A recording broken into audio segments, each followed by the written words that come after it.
औज़ुबिल्लाहि मिनश्शैतानिर्रजीम बिस्मिल्लाहिर्रहमानिर्रहीम अल्लाहुम्मा सल्लि अला मुहम्मदिन व अला आलि मुहम्मद कमा सल्लैता अला इब्राहीम व अला आलि इब्राहीम इन्नका हमीदुम मजीद अल्लाहुम्मा बारिक अला मुहम्मदिन व अला आलि मुहम्मद कमा बारकता अला इब्राहीम व अला आलि इब्राहीम इन्नका हमीदुम मजीद। ये हमारी मैथमेटिक्स की सेकंड एक्सप्लेनर वीडियो है। पिछली वीडियो हमने मेंसुरेशन की मेजरमेंट के 2D वाला चैप्टर बनाई थी for O level IGCSE mathematics. ये जो हमारी आज वाली वीडियो है ये हमारे ट्रिग्नोमेट्री के चैप्टर पे होगी, क्योंकि स्टूडेंट्स ने कहा था कि शायद ये चैप्टर पहले चाहिए। And then will move on to the other parts of the syllabus, जैसे मेजरमेंट का हमारा 3D वाला चैप्टर है इस तरीके से। बिफोर स्टार्टिंग वही जो मेरी आपसे रिक्वेस्ट होती है, डिस्क्रिप्शन में जाके आपको वहाँ पे मेरे फेसबुक ग्रुप का लिंक मिलेगा। आप आज देख रहे हैं 2021 मई जून में, आप 10 साल बाद 20 साल बाद देख रहे हैं, उस ग्रुप में बहुत ज़्यादा फ्री मटेरियल अवेलेबल होगा, तो ज़रूर ज्वाइन करें उसको। मेरे पेज का आपको लिंक इंशाल्लाह मिल जाएगा। उसके अलावा आपको हमारे फ्री रिसोर्सेज का लिंक मिल जाएगा। जो फ्री रिसोर्सेज के लिंक है वो हमेशा फ्री रहेंगे। आप आज 10 साल बाद भी वीडियो देख रहे हो तब भी इंशाल्लाह वो फ्री होंगे, उसमें और चीज़ें ऐड हो चुकी होंगी। तो उन लिंक्स को विजिट भी कर लिया करें और उनको उनके साथ इन टच रहा करें, वहाँ न्यू मटेरियल आता रहता है। मेरे कोर्सेज का लिंक मिल जाएगा। उन कोर्सेज का नहीं, उसका रीज़न ये है कि उनमें से जो अर्निंग जनरेट होती है, हम एक स्कूल बनाने की कोशिश कर रहे हैं और वो उसमें काम आती है। तो अगर आप परचेज करना चाहते हैं आप कर सकते हैं, वरना मोस्ट चीज़ें हम यहीं कवर कर लेते होते हैं, फ्री लिंक्स पे कवर कर लेते होते हैं।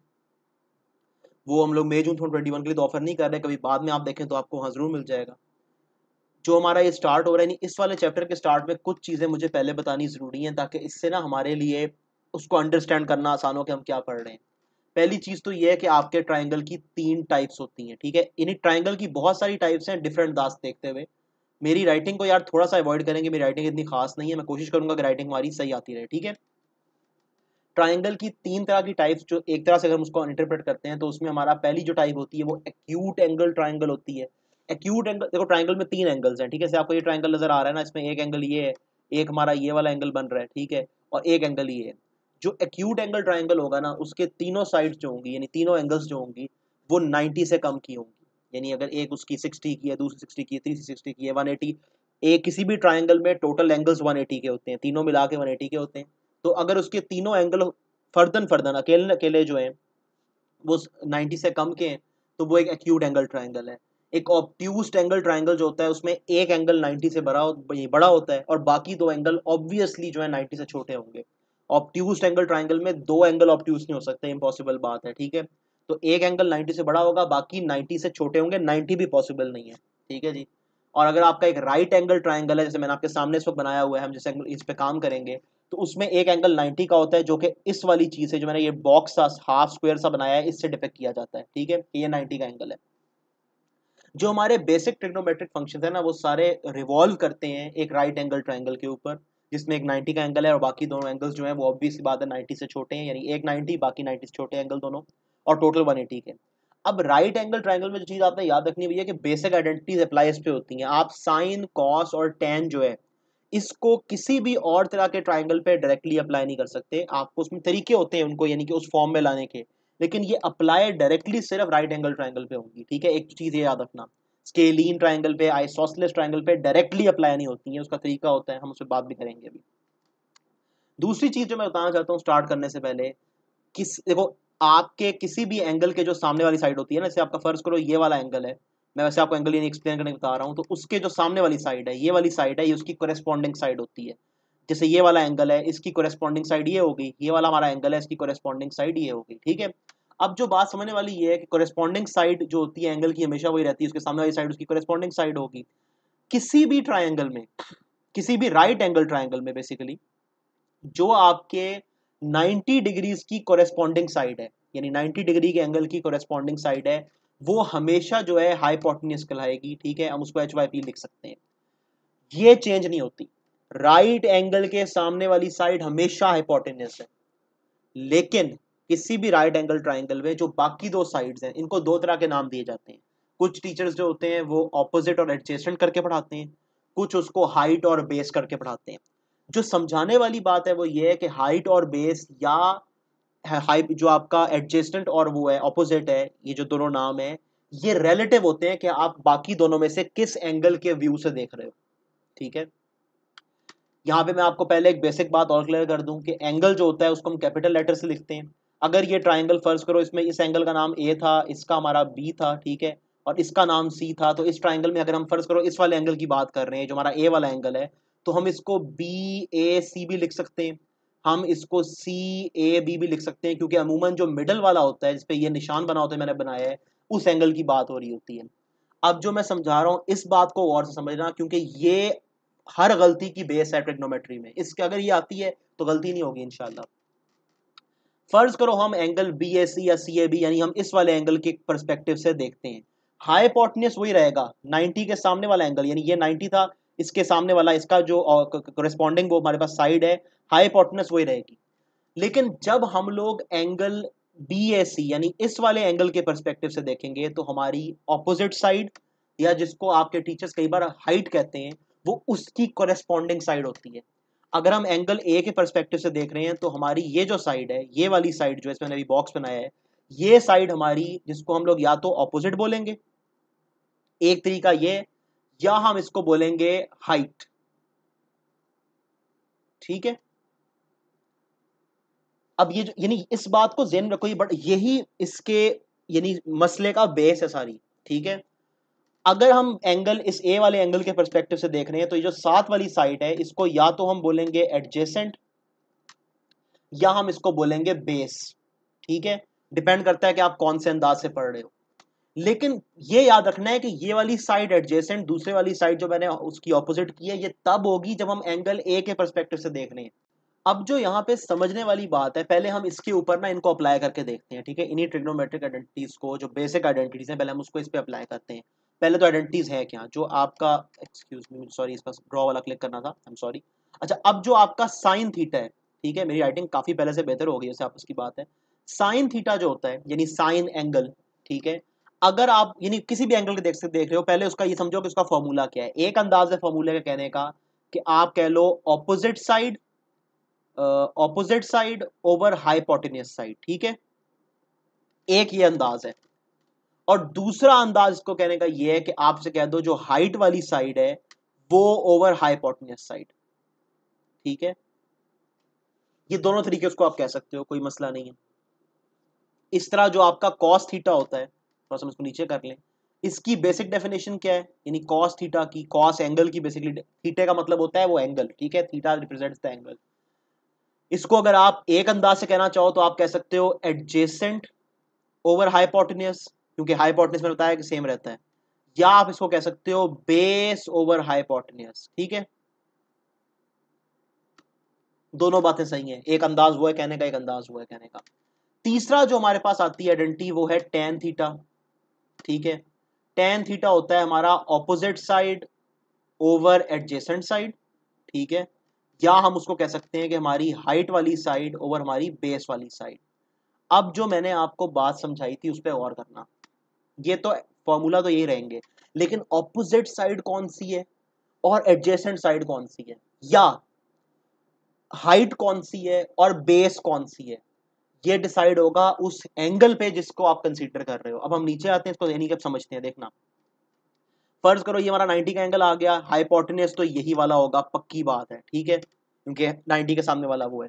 अगर हम इस साइड वाले एंगल को फोकस कर रहे हैं, इस एंगल का नाम हम फर्ज करते हैं ए है, अगर हम इस एंगल को फोकस कर रहे हैं, इस एंगल के जो सामने वाली साइड है वो हो जाएगी ऑपोजिट, या हम उसको कहेंगे उसकी हाइट। ठीक है, उस यानी उसकी जो हमारी साथ वाली साइड है उसको हम कहेंगे एडजेसेंट, या हम उसको कहेंगे बेस। अब अगर हम वो कर रहे हैं यानी कि हम लोग उसमें फर्ज करो, यानी ये आपका फर्ज करो बी साइड थी। ठीक है, ये आपकी सी साइड थी। याद रखना कि जो आपके एंगल होते हैं वो कैपिटल लेटर से डिपिक्ट होते हैं, जो साइडें होती हैं वो स्मॉल लेटर से डिपिक्ट होती हैं। तो सी साइड के सामने वाली साइड स्मॉल सी हो जाएगी, ए के सामने वाली साइड स्मॉल ए हो जाएगी, बी के सामने वाली साइड स्मॉल बी हो जाएगी।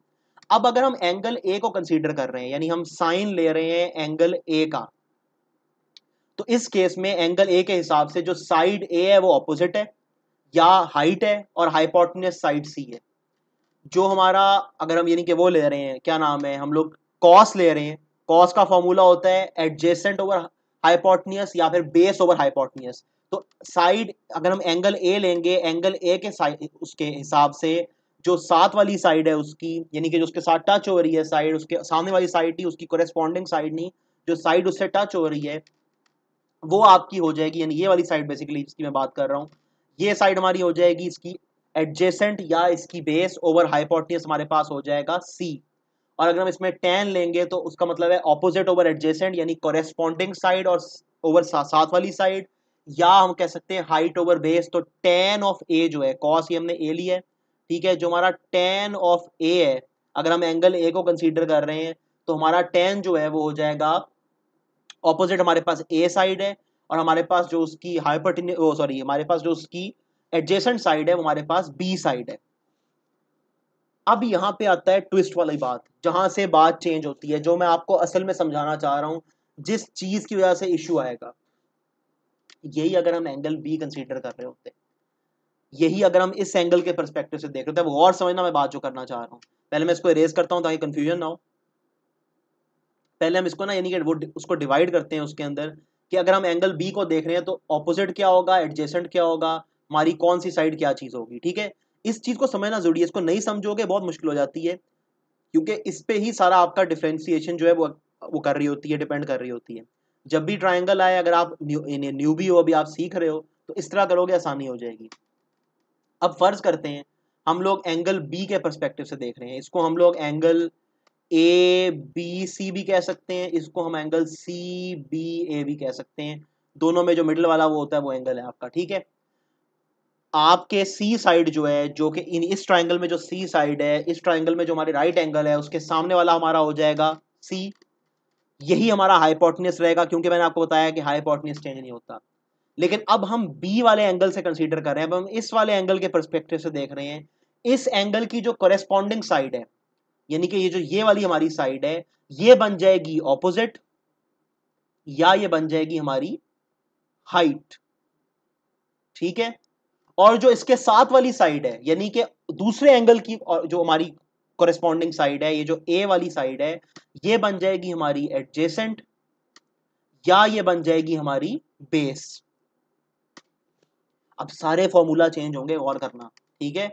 सिर्फ इस बेस पे कि हम कौन सा एंगल देख रहे थे, तो हम जब साइन बी लेंगे, हम जब इस वाले एंगल के परस्पेक्टिव से लेंगे, बी वाले एंगल से, तो हमारा साइन हो जाएगा बी ओवर सी।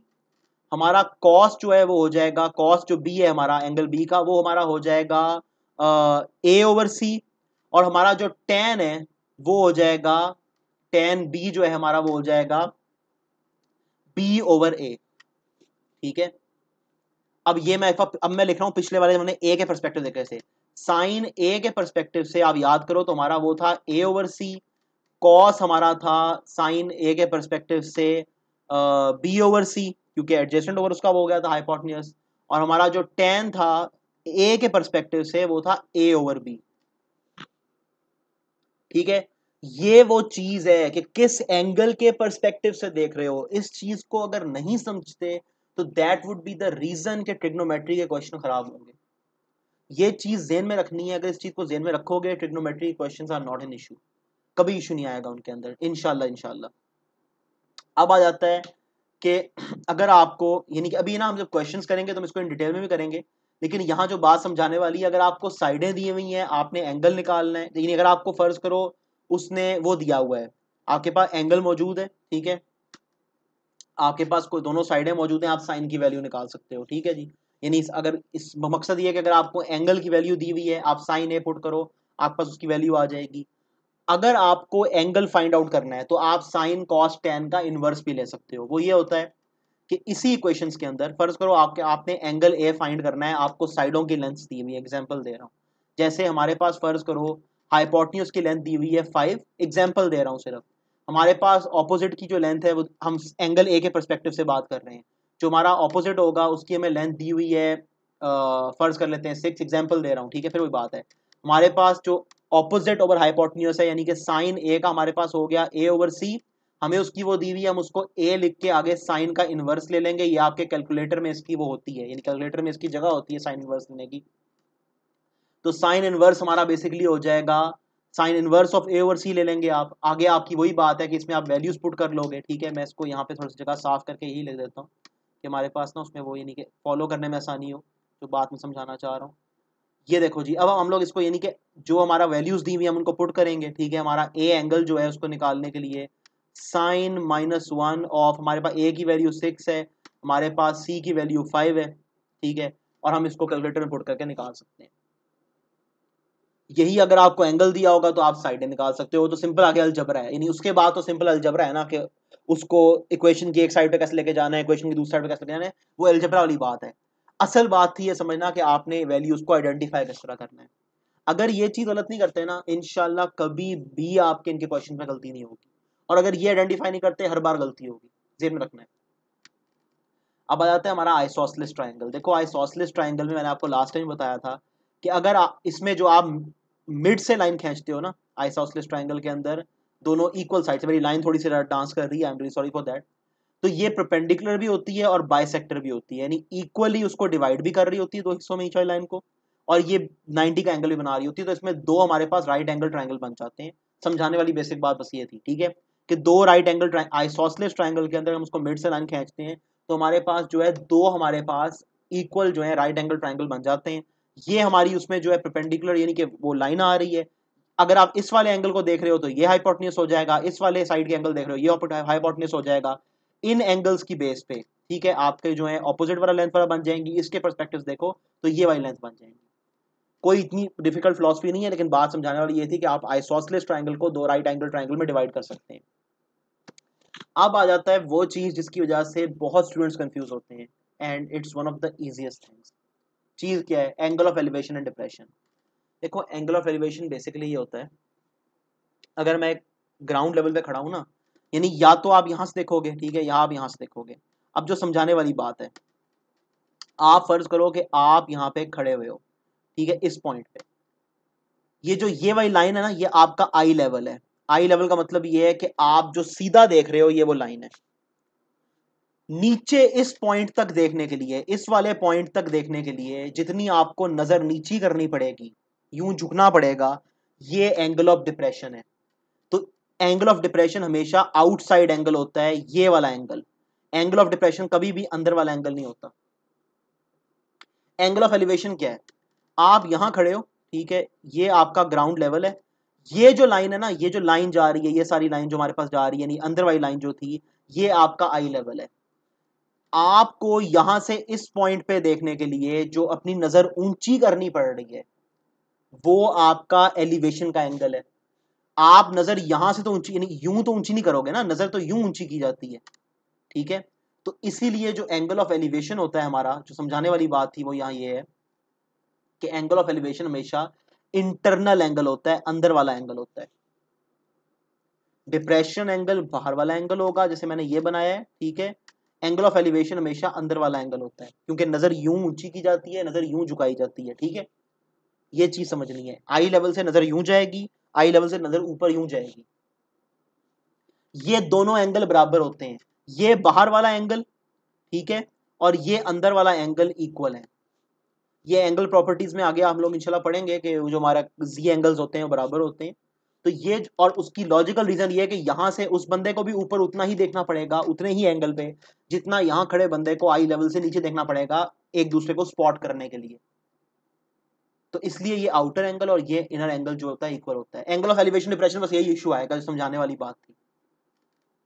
अब आ जाती है हमारे पास, जो हमारे पास साइन कॉस और उसके रूल्स हैं। देखो साइन रूल, यानी साइन रूल जो होता है आपका, ठीक है, और कोसाइन रूल जो होता है, आप साइन रूल को पूरा भी लिख सकते हो, मसला नहीं है। कोसाइन रूल, इसके लिए राइट एंगल ट्रायंगल जरूरी नहीं होता, इनकी अपनी रिक्वायरमेंट्स हैं। साइन रूल के लिए आपके पास एटलीस्ट एक साइड और एक उसका कॉरेस्पॉन्डिंग एंगल होना जरूरी है, to find anything else in the, यानी किसी भी और लेंथ या साइड को फाइंड आउट करने के लिए इन योर ट्रायंगल। ये मिनिमम स्टार्ट है, और इसके अलावा आपको जिस चीज को फाइंड करना है उस चीज से रिलेटेड कोई एक चीज चाहिए होगी। कम से कम आपको एक साइड और उसका कोरेस्पॉन्डिंग एंगल चाहिए साइन रूल के लिए, और बाकी जो भी फाइंड करना है उसमें से किसी एक का, फॉर सम, यानी जिसको आप फाइंड कर रहे हो, या तो उसकी कोरेस्पॉन्डिंग साइड चाहिए होगी या उसका एंगल चाहिए होगा, ठीक है। साइन रूल होता क्या है? इसके दो तरीके हैं लिखने के। Sine A over side A is equal to sine B over side B is equal to sine C over side C. इसको आप यूं भी लिख सकते हो, कोई इशू नहीं है। इसमें आप लिख दो a ओवर साइन a, क्योंकि क्रॉस मल्टीप्लिकेशन सेम ही होगी उसकी, ठीक है। b over sine b is equal to c over sine c। ये ना कर देना कि a over sine b is equal to sine b over है, उसमें क्रॉस मल्टीप्लिकेशन गलत हो जाएगी। कंप्लीटली इक्वेशन आप दोनों तरह लिख सकते हो। जो समझाने वाली बात है मैंने क्या बताई है कि आपके पास एक साइड, यानी एक साइड ये आ गई, ठीक है, फर्ज करो इसी का कोरेस्पॉन्डिंग एंगल होना जरूरी है, और जो दूसरों में से जो भी फाइंड करना है उस पेयर में से कोई एक चीज होनी जरूरी है। अगर आपने साइन बी फाइंड करना है या बी एंगल फाइंड करना है तो आपके पास बी होना जरूरी है। अगर आपने फर्ज करो बी फाइंड करना है तो आपके पास यानी कि बी एंगल होना जरूरी है। अगर आपने सी साइड फाइंड करनी है एंगल सी होना जरूरी है। अगर आपने एंगल सी फाइंड करना है सी साइड फाइंड होनी जरूरी है। यानी एक साइड कोरेस्पॉन्डिंग एंगल और दूसरा जो भी फाइंड करना है उस पेयर में से दूसरी चीज, यानी एक पेयर ही हो गया ना, साइड और कोरेस्पॉन्डिंग एंगल का जो पेयर होता है, एक साइड उसका कोरेस्पॉन्डिंग एंगल तो चाहिए ही चाहिए, दूसरा जो फाइंड करना है ना उस पेयर की दूसरी चीज चाहिए। अगर आपने एक साइड और फाइंड करनी है तो उसी साइड का कोरेस्पॉन्डिंग एंगल चाहिए। अगर आपने एक एंगल फाइंड करना है तो उसी एंगल की कोरेस्पॉन्डिंग साइड चाहिए। एक साइड कोरेस्पॉन्डिंग एंगल मस्ट, बाकी जो फाइंड करना है उसी पेयर का दूसरी चीज चाहिए आपको। ये साइन रूल है सिंपल अल्फाज में। आगे हम जब पास्ट पेपर सीरीज करेंगे क्वेश्चन सीरीज में से क्वेश्चन भी अटेम्प्ट करके दिखाऊंगा। अभी सिर्फ समझाना मकसद है कि बात क्या हो रही है उस समझो। कोसाइन रूल सबसे हलवा है। आपको दो साइडें चाहिए होती हैं, उसका इंक्लूडेड एंगल चाहिए होता है to apply the cosine rule, ठीक है। फर्ज करो अगर ये आपका एंगल ए था, ठीक है, मेरा ख्याल है मेरा माइक गिर चुका है, इसको दोबारा लगा लें। अच्छा, ये अगर एंगल ए था तो ऑब्वियस सी बात है कि ये इसकी साइड ए होगी, ये आपकी साइड बी भी हो सकती है, सी भी, वही रेस्पेक्टिव बात है यहाँ पे, अभी हमने उस पर नहीं सोचना। आपको चाहिए क्या है, आपको ये चाहिए और ये चाहिए to find the answer of cosine rule.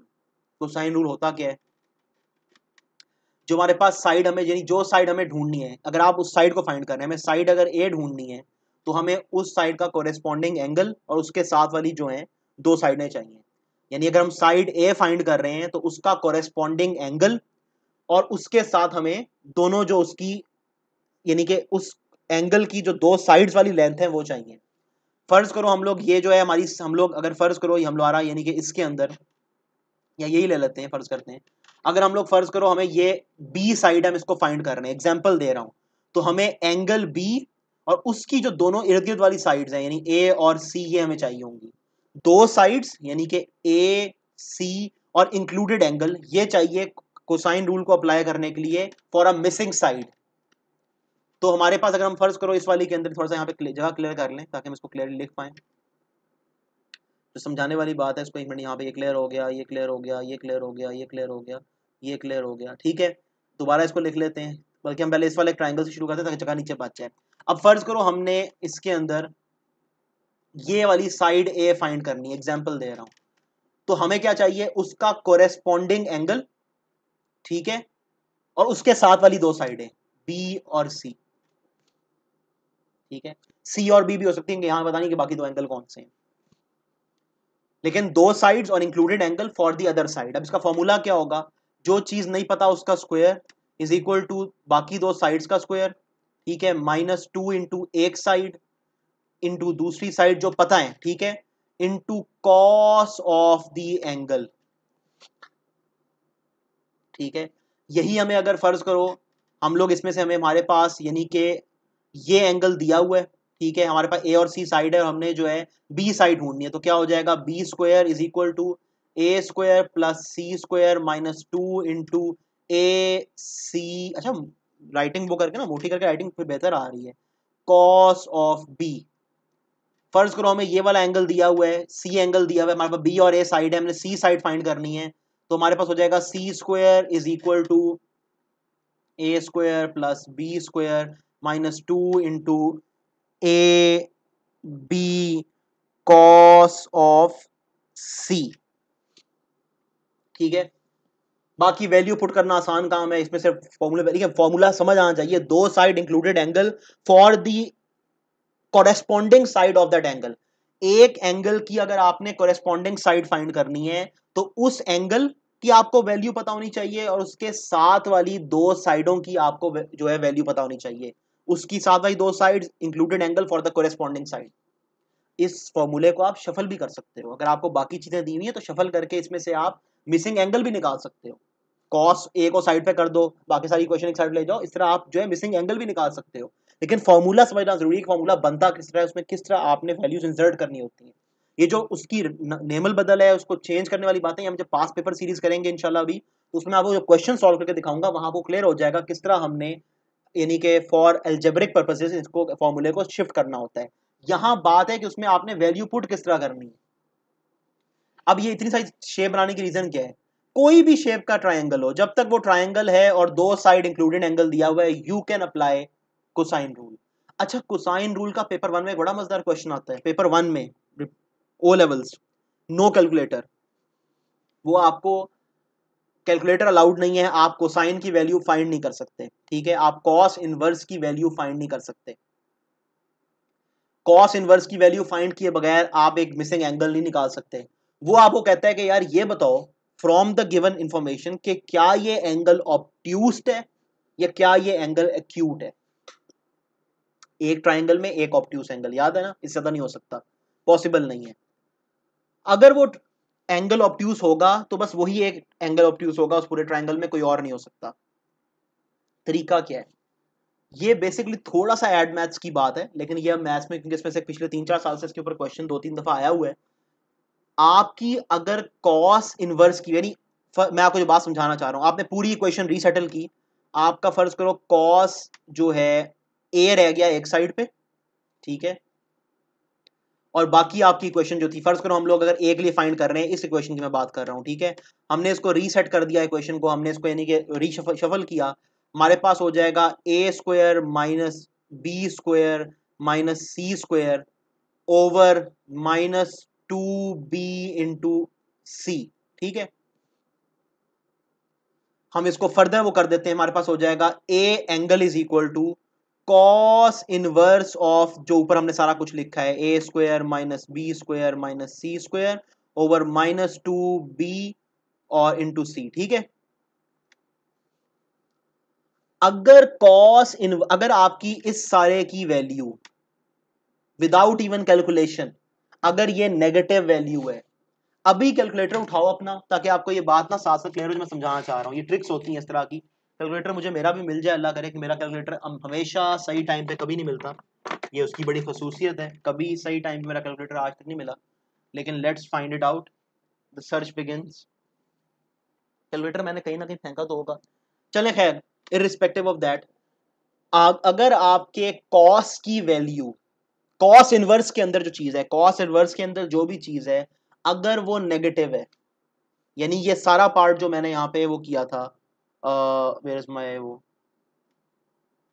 ये जो सारा पार्ट मैंने इसमें मार्क किया था, ये जो सारा हिस्सा, ये जो मैंने ये पूरा हिस्सा मार्क किया हुआ है, अगर ये नेगेटिव है, इसके साथ माइनस का साइन है, यानी कि ये 0 से छोटा है, तो इसकी कॉस इनवर्स की वैल्यू 90 से ऊपर आएगी। आप कैलकुलेटर उठाओ, -1 से लेके 0 के बीच में कोई भी वैल्यू डाल के देखो कैलकुलेटर में, कॉस इनवर्स के साथ 90 से ऊपर का एंगल आएगा। और अगर आप कॉस इनवर्स में डाल रहे हो समथिंग दैट इज पॉजिटिव, 90 से छोटा एंगल आएगा। तो अगर पेपर वन में कॉस आपको इस तरह क्वेश्चन आ जाए, और कॉस इनवर्स वैसे तो आप कैलकुलेटर वगैरह फाइंड नहीं कर सकते ना, लेकिन कॉस इनवर्स के अंदर जो चीज आ रही है, कॉस इनवर्स ऑफ समथिंग के अंदर जो चीज आ रही है वो नेगेटिव है, 0 से छोटी है, तो उसका एंगल एंड में जो है, यानी जब आप कैलकुलेटर में डाल के देखोगे, अगर आप कहीं बाद में चेक करते हो, उसका एंगल 90 से बड़ा होगा, ऑब्ट्यूस एंगल होगा। अगर कॉस इनवर्स के अंदर जो चीज है वो पॉजिटिव है, 0 से बड़ी है, बेशक 0.00000001 हो, तब भी वो 0 से बड़ी है, तो एंगल 90 से छोटा आएगा। ये वो चीजें हैं, ट्रिक्स हैं, जो अगर आपको पता होंगी कभी आपके लिए जो है सोल्यूशन में इशू नहीं होगा। अभी इसके बाद कैलकुलेटर उठाओ, कैलकुलेटर पुट करो कॉस इनवर्स, कोई भी वैल्यू ले लो -1 से 0 के बीच में, जो नेगेटिव वैल्यू है, 90 से बड़ा एंगल आएगा। आप 0 से लेके 1 के बीच में ले लो, जो पॉजिटिव वैल्यू है 90 से छोटा एंगल आएगा। विदाउट इवन कैलकुलेशन आपको ये चीजें पता होनी चाहिए। तो ये क्वेश्चन पेपर वन में मेरा ख्याल 3 दफा आया है अब तक टोटल, 2 दफा तो मुझे, यानी एक दफा तो मुझे पक्का याद है कि आया हुआ है ना, इस तरह बकायदा कि मैं उसमें गलती करके हटा था, तो हम लोग तैयारी कर रहे थे स्कूल के अंदर। तो ये चीजें आपने जेहन में रखनी है, ठीक है, इस तरह की ट्रिक्स पता होनी चाहिए आपको, ये बड़ी इजी ट्रिक्स हैं। और ये आप जब एड मैथ्स में या ए लेवल की मैथ्स में जाओगे ना, तो वही आपको ट्रिग्नोमेट्री आइडेंटिटी याद भी करनी पड़ती है, कहाँ क्या होता है। यहां पे बस ये याद कर लो कि अगर कॉस इनवर्स के अंदर जो चीज है, यानी कॉस -1 के अंदर जो कुछ भी है, अगर ये नेगेटिव है तो ये होगा -1 से 0 के बीच में, बेसिकली इसकी जो कैलकुलेशन आएगी उसका कॉस इनवर्स हमेशा 90 से ऊपर का एंगल देगा। और अगर आप उसका कॉस इनवर्स, ये पॉजिटिव है जो भी चीज इसके अंदर है, ठीक है, 0 से 1 के बीच में आएगा, इसका मतलब है वो, तो वो आपको 90 छोटा एंगल देगा। मेरा ख्याल है इसमें हमें जो बेसिक बात है ट्रिग्नोमेट्री की सारी क्लियर हो गई होगी। आगे फिर इंशाल्लाह क्वेश्चन की सॉल्यूशन करते हैं। इन वीडियोस को आगे शेयर जरूर किया करें यार, किसी ना किसी का बेनिफिट हो जाता है। ठीक है, बहुत शुक्रिया।